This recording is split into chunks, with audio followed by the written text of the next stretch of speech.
Donald Trump మాటలు మంటలు రేపాయి.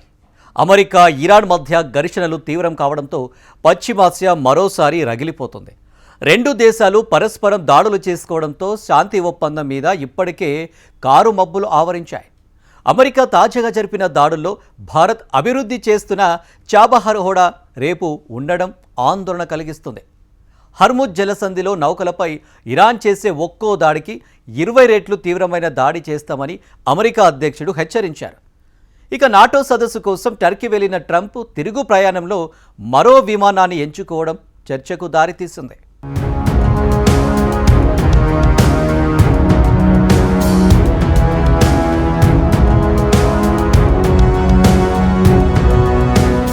పశ్చిమాసియాలో ఉద్రిక్తతలు మరింత తీవ్రమయ్యాయి.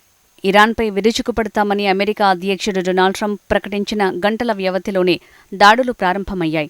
హర్మూజ్ జలసంధిలో వాణిజ్య నౌకలపై జరిగిన దాడుల అనంతరం గల్ఫ్ దేశాల్లోని అమెరికా స్థావరాలను టార్గెట్ చేస్తూ ఇరాన్ ప్రతీకార దాడులు మొదలుపెట్టింది. బహ్రెయిన్లోని అమెరికా నౌకాదళానికి చెందిన 5th ఫ్లీట్ హెడ్ క్వార్టర్స్లో మంటలు చెలరేగిన దృశ్యాలను ఇరాన్ మీడియా ప్రసారం చేసింది. కువైట్లోని స్థావరాలపైన దాడులు చేసినట్టు వెల్లడించింది. తమ దేశం వైపు వస్తోన్న డ్రోన్లు, క్షిపణులను అడ్డుకున్నామని కువైట్ వెల్లడించింది. బహ్రెయిన్, కువైట్ దేశాల్లో హెచ్చరిక సైరన్లు మోగించి ప్రజలను అప్రమత్తం చేశారు. గల్ఫ్లోని అమెరికా సైనిక స్థావరాల భద్రతను మరింత కట్టుదిట్టం చేశారు. అలాగే Saudi Arabia, UAE, Qatar, Oman దేశాలు కూడా తమ వైమానిక రక్షణ వ్యవస్థలను పూర్తి అప్రమత్తత స్థితిలో ఉంచాయి.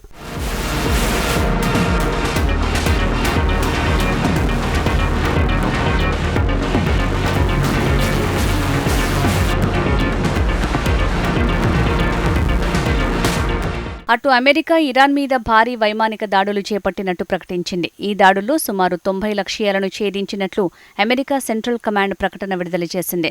విమానాశ్రయ రన్వేలు, క్షిపణి ప్రయోగ వ్యవస్థలు సహా పలు వ్యూహాత్మక లక్ష్యాలను లక్ష్యంగా చేసుకుని వైమానిక దాడులు నిర్వహించినట్టు తెలిపింది. ఈ ఆపరేషన్కు సంబంధించిన దృశ్యాలను కూడా విడుదల చేసింది.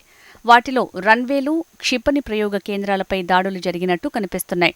తాజా దాడుల దశ ముగిసినప్పటికీ అమెరికా బలగాలు పూర్తిస్థాయి అప్రమత్తతతో కొనసాగుతున్నాయని సెంట్కామ్ పేర్కొంది. అమెరికా అధ్యక్షుడి ఆదేశాల మేరకు అవసరమైతే ఎలాంటి సైనిక చర్యలనైనా చేపట్టేందుకు తమ బలగాలు సిద్ధంగా ఉన్నాయని స్పష్టం చేసింది. ఇంతటితో తమ దాడులు ముగిసినట్టు ప్రకటించింది. అమెరికా లక్ష్యంగా చేసుకున్న వాటిలో మషహద్ నగరానికి వెళ్లే 2 బ్రిడ్జిలు కూడా ఉన్నాయని ఇరాన్ వెల్లడించింది.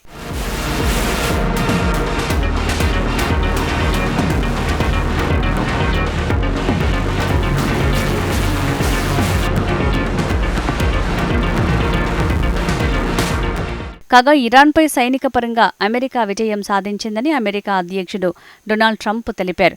తమ దళాలు దాడులు ప్రారంభించిన తర్వాత ఇరాన్ నాయకత్వం ఒప్పందం చేసుకోవాలని పిలుపునిచ్చామన్నారు. అయితే వారు ఒప్పందానికి అర్హులో కాదో తమకు తెలియదని, వారు దానిని గౌరవిస్తారో లేదో కూడా తెలియదని పేర్కొన్నారు. రాత్రి సమయంలో చేసిన దాడులతో ఇరాన్ డీల్ కోసం ప్రాధేయపడుతోందని వ్యాఖ్యానించారు. ఇరాన్ నుంచి మాకు కాల్ వచ్చింది. వారు డీల్ కోసం తహతహలాడుతున్నారు. అందుకు వారు అర్హులా, వారు డీల్ని గౌరవిస్తారా అనే దానిపై మాత్రం నాకు పూర్తి స్పష్టత లేదు. అదే అసలు సమస్య అని తన ఎయిర్ ఫోర్స్ 1 విమానంలో ట్రంప్ మీడియాతో మాట్లాడారు. హర్మూజ్ జలసంధిలో నౌకలపై దాడుల్ని ఏమాత్రం సహించబోమని అమెరికా అధ్యక్షుడు ట్రంప్ హెచ్చరించారు. ఇరాన్ చేసే ఒక్కో దాడికి 20 రెట్లు తీవ్రమైన దాడి చేస్తామని పేర్కొన్నారు.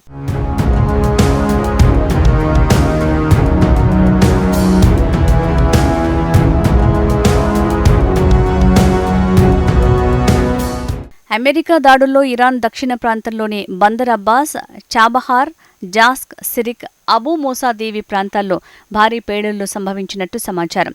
ఆగ్నేయ ఇరాన్లోని ఇరాన్ షహార్ విమానాశ్రయంపై జరిగిన దాడిలో ఓ అగ్నిమాపక సిబ్బంది మృతి చెందినట్టు ఇరాన్ వెల్లడించింది. ఈ ఘటనలో విమానాశ్రయ భవనాలు దెబ్బతిన్నాయి. అమెరికా దాడుల ప్రకటన అనంతరం ఇరాన్ దక్షిణ తీర నగరం చాబహార్లో పలు పేలుళ్లు సంభవించినట్టు ఇరాన్ ప్రభుత్వ మీడియా వెల్లడించింది. చాబహార్తో పాటు సమీపంలోని కొనారక్ ప్రాంతంలో దాదాపు 10 పేలుళ్ల శబ్దాలు వినిపించినట్టు తెలిపింది. ఘటన అనంతరం చాబహార్లోని పలు ప్రాంతాల్లో విద్యుత్ సరఫరా నిలిచిపోయిందని పేర్కొంది. అమెరికా దాడులపై ఇరాన్ జాతీయ భద్రతా మండలి తీవ్రంగా స్పందించింది. తాము అత్యంత ఘోరమైన రీతిలో ప్రతీకారం తీర్చుకుంటామని, ప్రపంచంలో ఎక్కడున్నా అమెరికన్లకు రక్షణ లేకుండా చేస్తామని హెచ్చరించింది.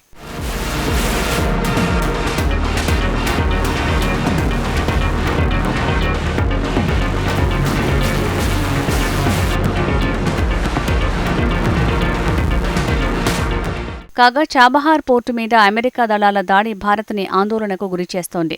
ఈ దాడుల్లో Kalantari port, maritime traffic control tower ధ్వంసమయ్యాయి. చాబహార్ వ్యూహాత్మకంగా చాలా కీలకమైన ప్రదేశం. ఇది హర్మూజ్కు బయట గల్ఫ్ ఆఫ్ ఒమన్కు దగ్గరగా ఉంది. ఇరాన్కు ఇది ఆర్థికంగా కీలక ప్రాంతం. భారత్ పెట్టుబడులతో ఈ పోర్టును అభివృద్ధి చేస్తున్నారు. ఇక్కడి నుంచి ఆఫ్ఘనిస్తాన్, మధ్య ఆసియాకు సరుకులు రవాణా చేయాలని భారత్ భావిస్తోంది. పాకిస్తాన్, చైనా ప్రభావాలను నిలువరించి వారి చర్యలను తిప్పికొట్టేందుకు వీలుగా ఈ వ్యూహాత్మక పోర్టు అభివృద్ధికి భారత్ ముందుకొచ్చింది. పాక్ గ్వాదర్ పోర్టు చైనా నిర్వహణలో ఉండటంతో చాబహార్కు భారత్ అత్యంత ప్రాధాన్యతను ఇచ్చింది. ఈ క్రమంలో 2024లో ఇరు దేశాలు 10 ఏళ్ల కాలానికి ఓ ఒప్పందం చేసుకున్నాయి. అమెరికా తాజా దాడులతో ఈ ప్రాజెక్టుపై భారత్లో ఆందోళన నెలకొంది.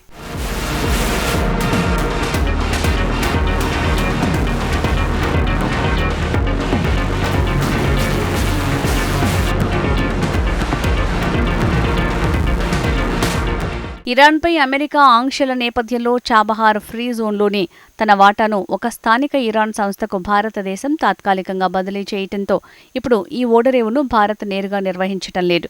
భౌగోళిక రాజకీయ పరిస్థితులు మెరుగుపడినప్పుడు తిరిగి వచ్చే అవకాశాన్ని సజీవంగా ఉంచుకుంటూనే దాదాపు $120 మిలియన్ పెట్టుబడికి ఆంక్షల నుంచి రక్షణ కల్పించడం కోసం భారత్ ఈ చర్య చేపట్టింది. భవిష్యత్తులో ఈ ఆంక్షలను మించి మినహాయింపులు పొందటం కోసం అమెరికాతో భారత్ తెరవెనుక దౌత్యపరమైన చర్చలు జరుపుతున్నట్టు కూడా తెలుస్తోంది. కేంద్ర బడ్జెట్ 2026-27లో చాబహార్ పోర్టు కొత్త కేటాయింపులు చేయనప్పటికీ కేవలం ఆ ఒక్క కారణంతో ఈ ప్రాజెక్టు నుంచి భారత్ వైదొలుగుతుందని భావించలేదు.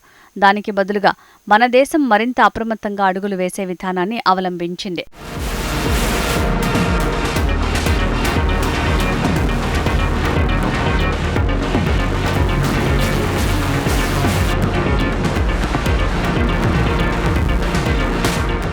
ఇదిలా ఉంటే పశ్చిమాసియా యుద్ధ వాతావరణ నేపథ్యంలో అమెరికా అధ్యక్షుడు తీసుకున్న నిర్ణయం చర్చనీయాంశంగా మారింది.